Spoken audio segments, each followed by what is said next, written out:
Pagod na ako sa biyahe. Gusto ko na magpahinga. Saan ang kwarto ko? Dito lang po.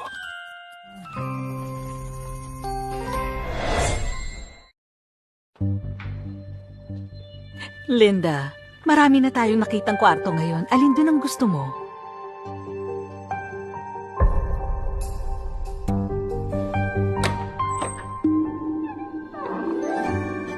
Wow! Ang laki nitong kwarto. Dun sa bahay ang puna nun. Kami ng best friend ko. Sa storage lang kami natutulog. Tapos sa school naman, 12 kami nagsishare sa dorm. Dun sa bahay ni Lola, meron akong maliit na kwarto. Sa dami ng kwarto dito, alin ba ang dapat na piliin ko?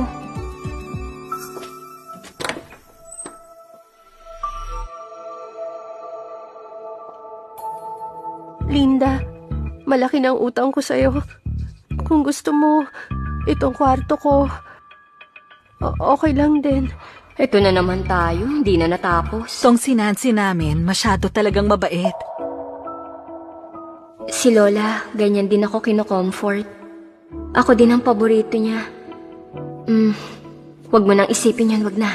Pagdating ko sa Lewis family, handa akong hindi niyo mamahalin. Kailangan ko mag-aral na mabuti, makakakuha ng residency, mag-aaral sa Luminara, at kumita para sa sarili. Ma, kwarto na to ni Nancy.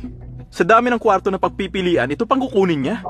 Di biro ang pinagdaanan ni Linda, pero babawi tayo sa kanya. Di pwedeng baliwalain si Nancy. Sa'yo na yung kwarto na yan. Sa susunod, kung hindi ka naman willing gawin, wag ka na magpakitang tao. Hindi Hindi naman, Mama. Hindi ganun. Pare-pareho naman ang design ng kwarto. Yung nasa taas na lang ang kukunin ko. Magandang location. Tsaka tahimik. Okay mag-aral dun. Pareho lang talaga. Di lang talaga namin alam ang mga design na gusto mo. Pag nakasettle ka na, sabihin mo lang kung anong gusto mo para ma-add namin. Okay. Linda, pwede mo na ba akong tawagin na Mama?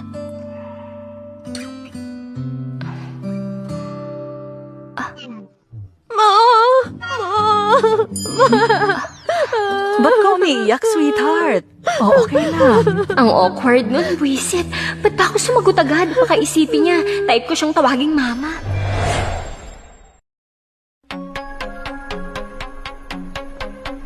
Ay, sa wakas, makakapag-aral na ako sa Capital City. Siguradong tataas na yung score ko ng 700 points.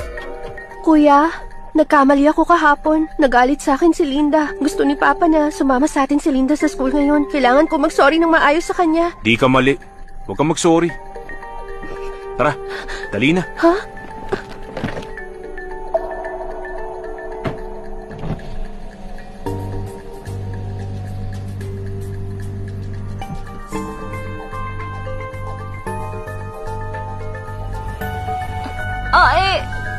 Ba't ganito tong mga to? Saan ako kukuha ng taxi dito sa Villa District? Hindi ako pwedeng malate sa klase. Hello, Pa? Grabe tong si Papa. Pinasabay ako sa kapitbahay naming si Ethan Miller. Di ba siya yung type talaga ni Nancy Lewis? Kahit na tinatanggihan niya ang arranged marriage niya kay Nancy.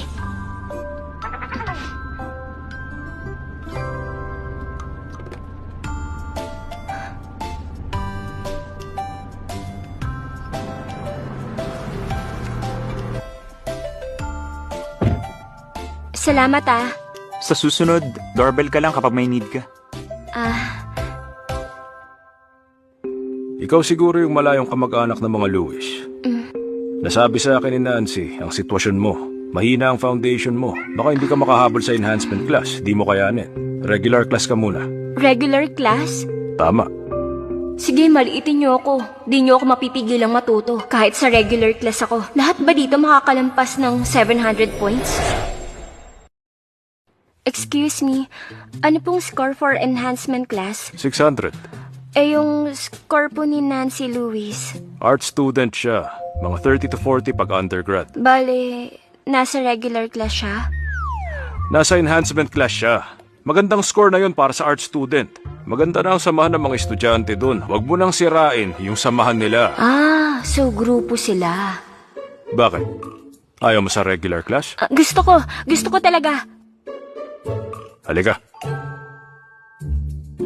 Ay, kung magsasama kami ni Nancy sa klase, baka maloka ako. Pero kahit na, dapat may record sila sa dati kong school. Ba't si Nancy agad ang pinaniniwalaan nila? Ba't naging weird ang mundo ko simula nung nahanap ko ang totoong pamilya ko? Miss Perry, busy ka ba? Eto na yung transferee. Dito siya sa klase mo. Sige. Ikaw nang bahala sa kanya. Oo, ako nang bahala sa kanya. Start na tayo. Ba't di ka muna magpakilala sa mga kaklase mo? Opo. Hello sa inyong lahat. Ako si Linda Walker, galing sa probinsya ng Brookshire. Sana sa susunod na 6 months, magkasundo tayong lahat. Mula sa Walker family? Mayayaman ba ang mga Walker? Sabi niya taga Brookshire Province siya. Di siya taga Capital City. Ang mga tao doon, matindi mag-aral, di ba? Hardcore. Bakit siya lumipat dito? Bakit di siya matalino? Tahimik. Hanap ka na ng upuan mo.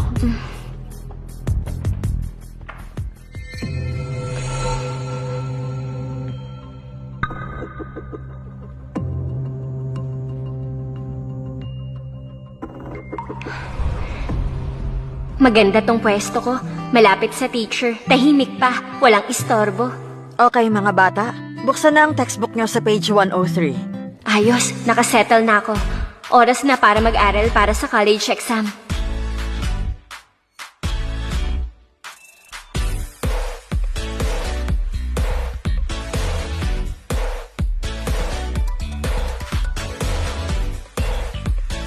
Makinig, makinig!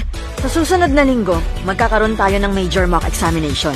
Importante ito sa school, kaya mag-aral kayong lahat. Sa wakas mangyayari na. Malapit na ang mock exam. Ako na mismo ang magluluto para sa inyo. Thank you, Mama. Mag-aaral po ako ng mabuti.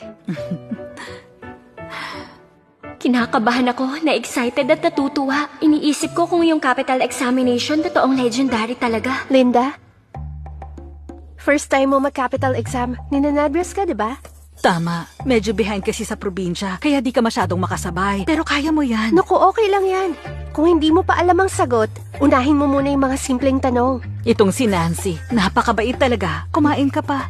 Sure ako sa exam mo, mas maganda ang resulta. Wala pa akong residency permit. Di ako makikipagtalo sa isang walang alam. Linda, ba't di ka na lang sumabay papuntang school? Huwag mo nang guluhin si Ethan. Alam niya na yung crush niya ang laging nagdadrive para sa akin. Nagsiselo siya? Okay lang. Linda, ngayon na ang mock exam natin. Bakit nang-memorize ka pa rin? Huwag mong sabihin, nagka-cramming ka ngayon. Anong sinasabi mong cramming? Efficient sprint review ang tawag ng teacher namin dito. Ngayon ang first exam ko dito sa Capital City. Dapat lang seryosohin ko to. Huwag ka na magpanggap. Mag-isip ka agad kung anong sasabihin mo kina mama at papa pag ikaw ang naging kulelat. Kuya, huwag ka nga magsalita ng ganyan. Kahit di siya kasing galing natin, ang importante, ginawa niya ang best niya. Nancy, babait ka talaga.